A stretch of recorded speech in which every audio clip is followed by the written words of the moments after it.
Assalamu alaikum wa rahmatullahi wa barakatuh. Muhtaram Müslüman kardeşler. Allah Teala bizni zor nimetlari bilan bo'lakladi. Bu nimetlarga biz eng birinchi uy kela aqcha, mashina, yer, fatir, boshqa narsalar. Lekin bu nimetlarga qaraganda da zo'rroq nimet bor. Ул tanimizda bo'lgan a'zolar. Ko'zlar, quloq, eshituv salati, ko'ruv, сөйләшү salatlari, qo'l, oyoqlar ham boshqa a'zolarimiz. Шушы a'zolar arasında kishi için bik kerak muhimi bor. Ул да булса күзләр. Күзләр аркылы галимнәр әйтә, без 80% мәгълүматны алабыз икән шушы дөнья турында. Шуңа күрә мәсәлән, әгәр дә ислам дине шәригате буенча кешене күзсез калдырсаң, аның гомерен алган кебек саналасың.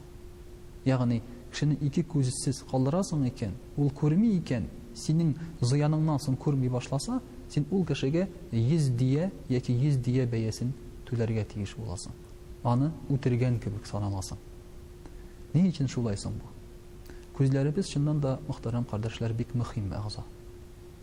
Күзләребез белән без якын тирәне күрәбез, таныйбыз. Әле ишеткәнче, я булмаса телебез белән сүз бәйләгәнче, без берәр нәрсәгә күз белән карыйбыз. Соңгы вакытта менә бу күзне саклау кыенлашканнан кыенлаша бара. Пәйгамбәрбез саллаллаһу алейхи ва саллям әйтә, бөтен әйбергә дә карамагыз ди. Чөнки күз ул шәһвәтнең сәбәбе ди.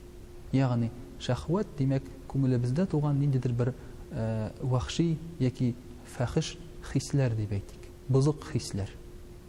Шуннан да күзебез белән мәсәлән матур кызларга карыйбыз да башыбызга төрле уйлар килергә мөмкин.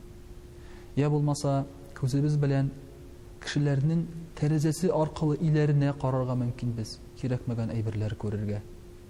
Я булмаса берәр кешенең байлыгын күреп күз белән аннан көнләшә дә башларга мөмкин без. Соңгы вакытта менә без кешеләр, адәм балалары хәзер ничектер кулланучыларга әйләндек.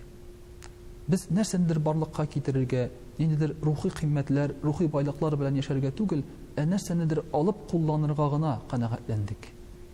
Һәм монда да күбесе сәбәпле безнең күзебез. Кибеткә барабыз да күзебез төшә бөтен әйбергә һәм нәрсә дибез? Бу кирәк миңа дибез. Бу кирәк миңа дип без әйберләрне җыя башлыйбыз. Ә чынлыкта безнең иебездә булган 70% әйбер безгә кирәк түгел икән. Менә Англиядә шундый бер әйтик хисаплар үткәргәннән соң, кешенең иендәге 70% әйбер аңа кирәк түгел, ә ул аны алган, күреп. Караганда, күзе төшкәндә алыйм әле дисең. Кай вакытта ашаган вакытта да. Инде тамагым туйды, күзем туймады дип һаман ашыйбыз. Ягъни күз туймады дип һаман да авызыбызга кабабыз, алабыз, ә ул чиракта инде туйганнан соң да күбрәк ашап, гынахка кирип китәргә мөмкин без. Бу бит үз чиратында харам. Шулай ук, мөхтәрәм кардәшләр, күзебез белән без әйберләргә, кешеләргә, я булмаса шушы безнең якын тирәбездә булган бөтен нәрсәләргә шул рәвешле күз төшереп, күз тидерергә дә мөмкин без. Моңа да безнең күзебез сәбәпле. Ягъни ниндидер әйбергә текәлеп карап торып, я булмаса шушы әйбергә карап сакланып артык күзебез дә тиеп куя, мәсәлән, сабый балаларга, кешенең алган яңа әйберенә. Бу учракта да без субханалла, машалла дигән сүзебезне онытып җибәрсәк, шушы матурлыкка сакланып, күз тиеп зыян да китерергә мөмкин без. Күп менә балаларны алып киләләр мәчетебезгә, эшкәрергә кирәк, күз тиде. Аларның саны бихисап күп, бөтенесен хәтта эшкәреп тә өлгереп булмый. Менә шуның өчен дә, мөхтәрәм кардәшләр, күзләребез безнең шушы тормышыбызда гаять мөһим рольне уйныйлар. Һәм аларны саклау, аны күзләребезне контрольдә тоту, кирәкле әйберләргә карау һәм начар әйбергә караганда башны бору, менә бу безнең күңелебез, нәфесебез белән көрәш билгесе. Без караганнан соң да туктале, бу ярамый дип күзләребезне төшерергә, башыбызны борырга тиешбез. Шулай иткәндә безнең күзебез дә сакланыр. Ә бит күзебез белән күргән һәр нәрсә кешенең баш миендә кала икән ул гомерлеккә. Һәм кирәк вакытта ул аны чыгара башлый, ул онытылмый.